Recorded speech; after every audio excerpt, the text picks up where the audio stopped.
வணக்கம். சற்று முன் கிடைக்கப்பெற்ற ஒரு மிக மிக முக்கியமான செய்தி ஒன்று வெளியாகியுள்ளது. 2026 வரை ஒருங்கிணைப்பாளர் பதவியில் ஓபிஎஸ் அவர்கள் இருப்பார். அதை யாராலும் தடுக்க முடியாது. வைத்திலிங்கம் அவர்கள் திடீரென்று அறிவித்ததற்கான காரணம் என்ன? தேர்தல் ஆணையம் அனுமதியுடன் இந்த அறிவிப்பை வெளியிடுவதாக வைத்திலிங்கம் அவர்கள் தெரிவித்திருக்கிறார். அதாவது மறைந்த முதல்வர் ஜெயலலிதா அவர்களுக்கு பிறகு நிலைகுலைந்த அதிமுகவை மீட்டெடுப்பதற்கு ஓபிஎஸ் அவர்கள் முன்வந்துவிட்டார். நிர்வாகிகளும் தற்பொழுது எடப்பாடியின் சுயரூபத்தை புரிந்துவிட்டார்கள்.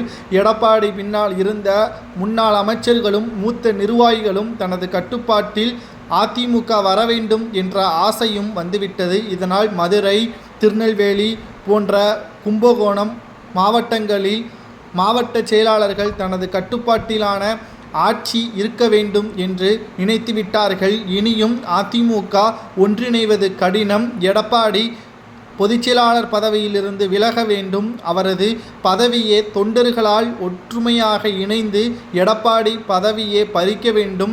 அதிமுகவில் ஓபிஎஸ் அவர்கள் மட்டும்தான் ஒருங்கிணைப்பாளர், பொதுச்செயலாளர் பதவியே கிடையாது. மறைந்த முதல்வர் ஜெயலலிதா அவர்களது இடத்தை யாராலும் நிரப்ப முடியாது என்று வைத்திலிங்கம் அவர்கள் கூறியுள்ளார். இரட்டை இலை சின்னத்தையும் முழுமையாக பயன்படுத்தக்கூடிய உரிமை ஓபிஎஸ் அவர்களுக்குத்தான் இருக்கிறது. தொண்டர்கள் ஒன்றை மட்டும் நன்றாக புரிந்து கொள்ள வேண்டும்.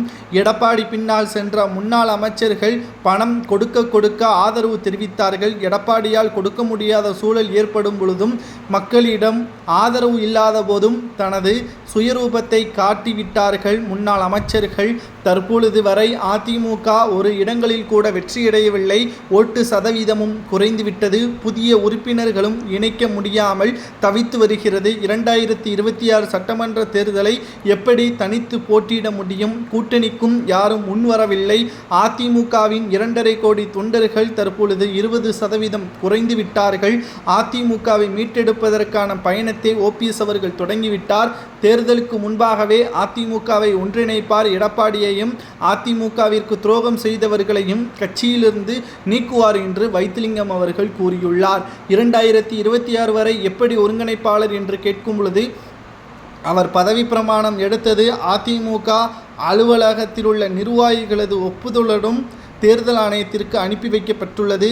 மேலும் பொதுச்செயலாளர் பதவி சிக்கலில் நீதிமன்றம் தீர்ப்பு வழங்காமல் இருப்பதால் உயர்ந்தபட்ச பதவியே ஒருங்கிணைப்பாளர் பதவிதான் என்றும் தேர்தல் ஆணையம் கூறியிருப்பதை சுட்டிக்காட்டிதான் வைத்திலிங்கம் அவர்கள் பேசியுள்ளார். இவர் பேசுவது சரியா தவறா என்பதை கமெண்டில் கூறுங்கள்.